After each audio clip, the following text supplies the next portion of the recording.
Riddick interview. David Twohy talks Vin Diesel's career and franchise's future. The #1 independent movie TV news website. Movie news. Movie trailers. Movie reviews. TV news. Lists. Podcasts.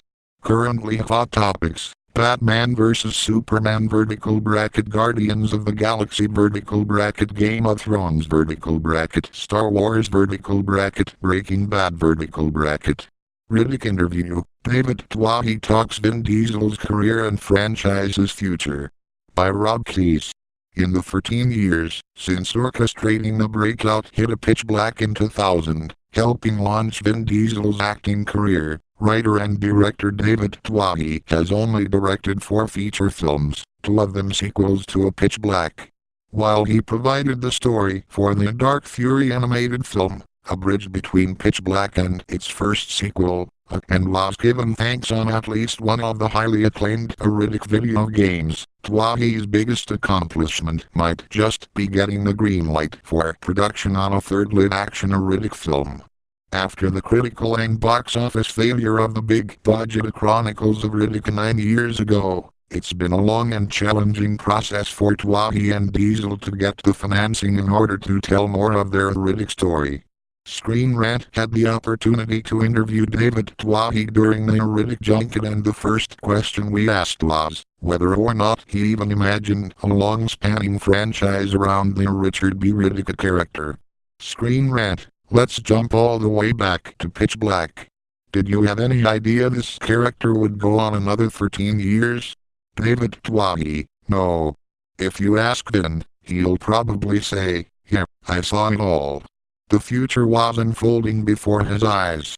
I was just so concerned with getting the movie done and getting out of there, because we were falling behind schedule. I was in the outback of Australia subject to a fever. I was just trying to get out of Australia with my skin, without the Bond company coming in and tacking my hide to the side of a barn. I just wanted to get out alive. And then only, when we edited the movie and put it in front of a few test audiences and they were starting to whisper about this Riddick character, did I know we were onto something.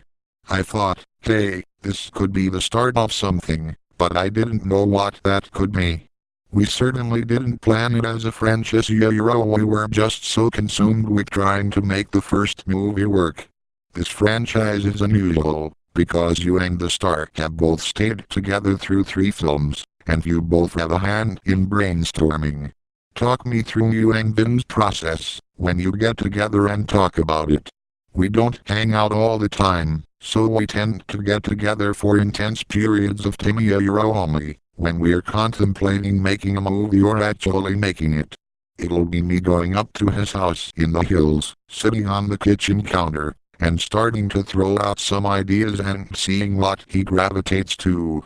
We also have to have a sense of what kind of resources we are going to have to make the movie with, how much money, because that will determine what kind of story we are going to tell.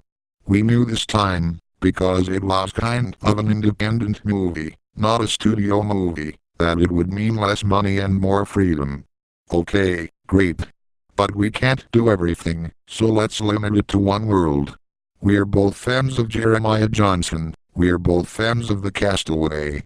The idea of stranding him for at least some of the movie appealed to us both. Being basically shot in the back in a cliff and being left for dead in this planet.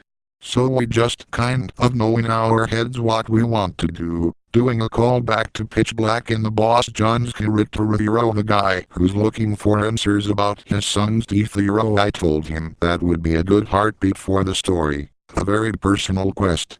We just outlined some very basic things. I might have written a treatment. I did write a treatment. And then we're off to the races. That's how we work. Spitballing off each other. We, of course, overreach at certain points or realize that's more than we can achieve with the amount of money we're going to have, so we'll scale it back.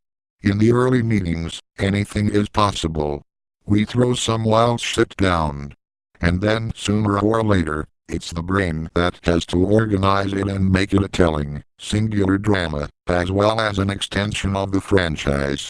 Try